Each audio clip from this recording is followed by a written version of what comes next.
Today we have a video, a thought process on sitting on the feet. So sitting on my feet. This is something I do every single day to some capacity, but I've never really explained why. So that's what this video is for. I'm gonna really reframe myself from kind of speaking too technical and really just try to give you the bare bones essentials, almost as if I was educating my younger self and telling myself to do this around the age of 16 or 15 or so. All right, so this is sitting on your feet, kind of fully expressed. So what I mean by fully expressed is, obviously there's no pain, there's no discomfort in my quads. So you starting out, you may not be able to get this position, all right? So sitting on your feet can range obviously from here where you're fully loaded and you're really putting your load on your feet. It's a different angle where you're really placing that load on your feet. But it can also be here, it can also be here, to where you're putting less load on your feet, all right? So it's really important you pick the proper starting place, because you obviously aren't going to be motivated to do a movement if it inflicts pain on you. And there's a reason for that. You shouldn't be doing a movement if it inflicts pain on you. All right. So the biggest thing, start where you can start. You don't necessarily have to go here. You can start here. You can even start here, and just getting used to being in this position right here. You just want to make sure that ultimately you're progressing, all right? So one thing I liked to do before I got to this level, is I would elevate myself up, but still allow myself to sit back. So I'm gonna use a sandbag.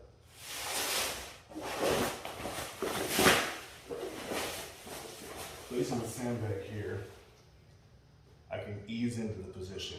As you'll be able to see, this angle has a little bit more, it's a little larger, all right? The more you increase that angle, the less demand is going to be on the quads, on the shins, on the feet, on the ankles, all right? So you can keep raising this ankle up if you want more and more until you're potentially sitting right here with a load on the butt. And you just want to make sure that you are progressively bringing yourself down.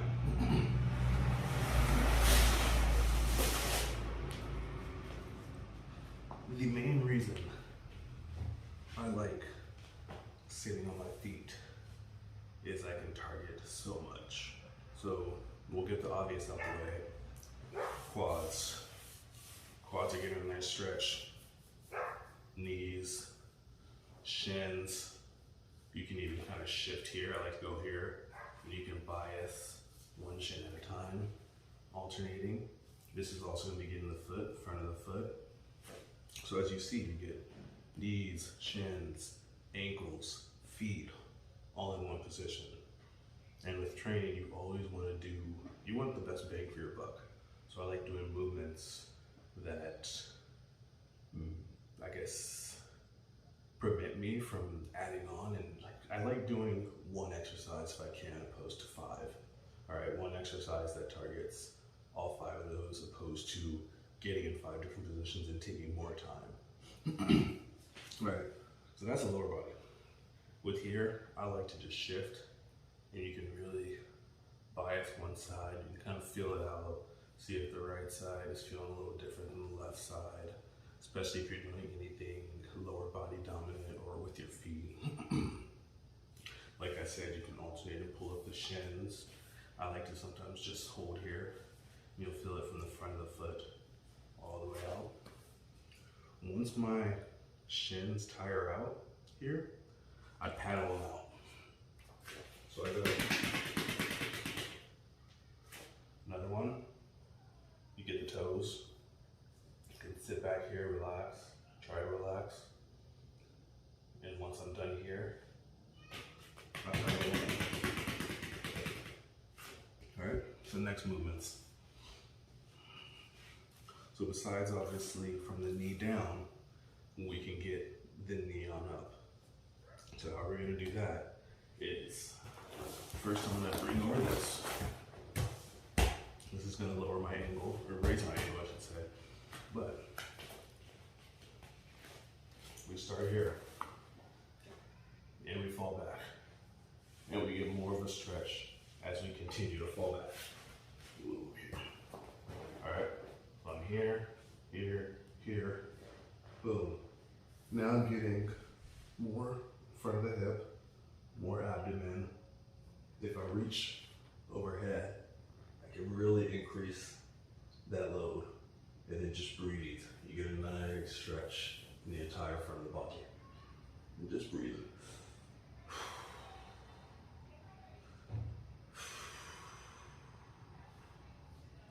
All right, you can obviously do this and progress it until you don't need this, or to where you're training that motion and you're coming back and coming back up. I used to be able to get all the way down there. Right now I'm working my way back down there, so I'm not even gonna try to just kind of fall back like I used to, but I'll show you in a few weeks my progression back to that place.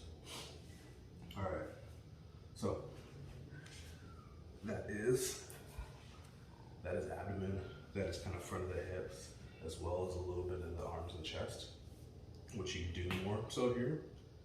Place one arm off, lay it off to the side, and you can get this right lateral wall, get a nice stretch, and just reach. If you hook up a band over here, you can even have a band pulling you further into a stretch, and that'll give you just a little more assistance. Of course, get the other side. And go over here. And the biggest thing here is, depending on when you do this, I do it before I begin any movements. I'm typically trying to control my breathing. So it's just very, like almost like yoga.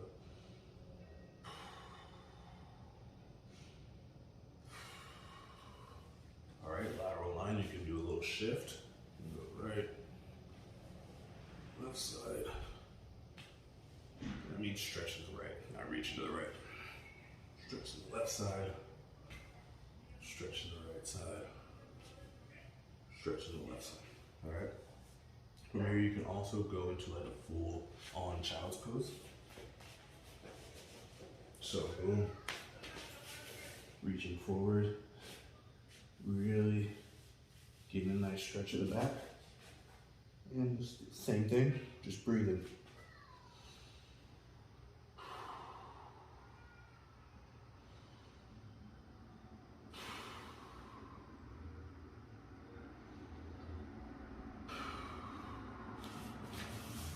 From that position, you can also bias to the left or you can bias to the right. So I can go here and reach over. Or I can also reach over to the right side and bias to the right. You can do that with one arm at a time, or you can do that with two arms. From that position, you can bias right. I'm getting my right side lat, kind of insertion right in the armpit, down to the low back. And I can flip over to the side and get the left side. All right, and same thing, I like to, as I'm getting closer to the beginning of my workout, I like to pick up the pace and just put a little speed into it. So you're here, here, here, and just alternating. All right, boom, sit back. Stretch forward, sit back, stretch forward. Last one I'm going to show is going to be for the shoulders, and we're going to go into shoulder extension. Get a little bit of wrist to shoulder. And with that, you're going to step, your hands back, and from this position, you're just going to breathe. Biggest thing is the breathing. If you can't control your breathing, then you're not in control of the position and you're not necessarily making tangible progress. All right, so you really want to own the movement by showcasing that you can control the breathing in this position. All right, here you can alternate left, right, left,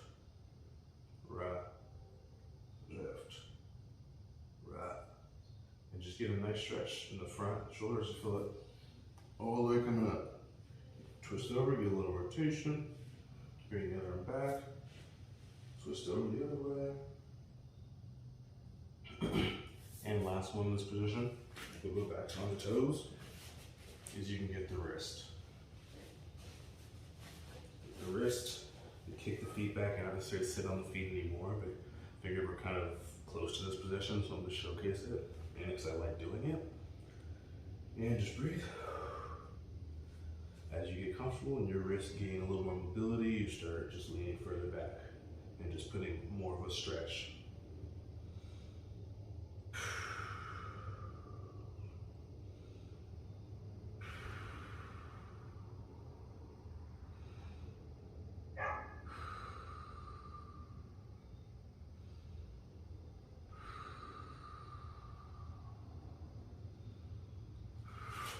Switch it, and now you lean forward.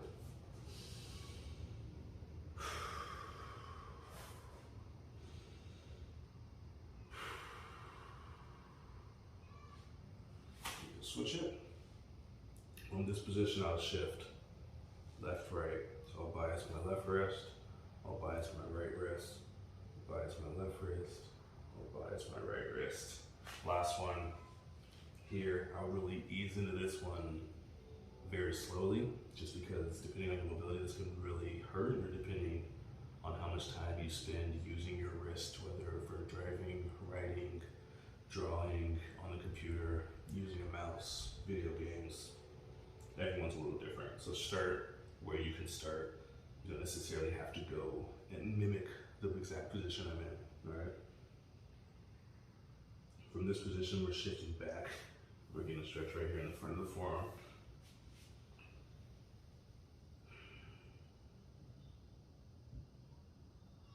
Boom. All right, so that's kind of the evolution of why I like sitting on my feet. I'll go over it all again. You can pretty much hit, obviously, the feet, the ankles, the front of the shins. The knees are obviously getting some flexion because we're staying in the static position. Depending on how far you lean back, you can get the front of the hips, you can get the abdomens.